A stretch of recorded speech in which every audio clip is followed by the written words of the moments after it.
இனிமே கண்ணை மூடிட்டு கடலை எண்ணெய் வாங்கலாம். ஏன்னா மந்த்ரா கடலை எண்ணெய் இதயத்தின் தயாரிப்பு.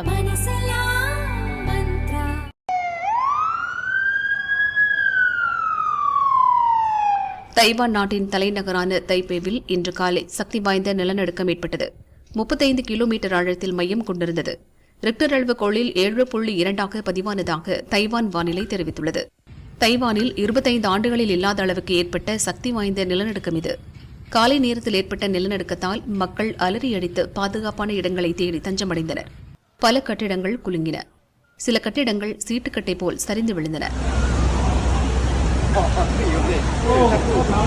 பலர் வீதிகளில் தஞ்சமடைந்தனர். நகரின் முக்கிய பாலங்கள் குலுங்கியதால் வாகன ஓட்டிகள் பாதுகாப்பான இடத்திற்கு சென்றனர். ரயிலில் பயணம் செய்தபோது ரயில் குலுங்கியபடி சென்ற வீடியோ காட்சிகள் வெளிவந்துள்ளன.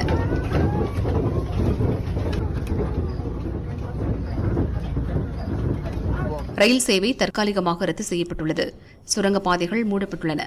முதற்கட்ட தகவலின்படி 4 பேர் இறந்துள்ளதாகவும் 60க்கும் மேலானோர் காயமடைந்திருப்பதாகவும் தகவல் வெளியானது. இடைப்பாடுகளிலும் கட்டிடங்களிலும் சிக்கியுள்ள மக்களை மீட்கும் பணிகள் நடைபெற்று வருகின்றன. பலர் காயமடைந்திருக்கலாம் என அஞ்சப்படுகிறது. சேதம் குறித்த முழு விவரம் இன்னும் வெளியாகவில்லை. 1999 தைவானில் 7.6 ரிக்டர் அளவிலான நிலநடுக்கம் ஏற்பட்டது. அதில் 2400 பேர் இறந்தனர். 5000 கட்டிடங்கள் இடிந்தன. தைவான், ஜப்பானில் சுனாமி எச்சரிக்கை விடப்பட்டு கடலோர பகுதி மக்கள் பாதுகாப்பான இடங்களுக்கு செல்ல அறிவுறுத்தப்பட்டுள்ளது.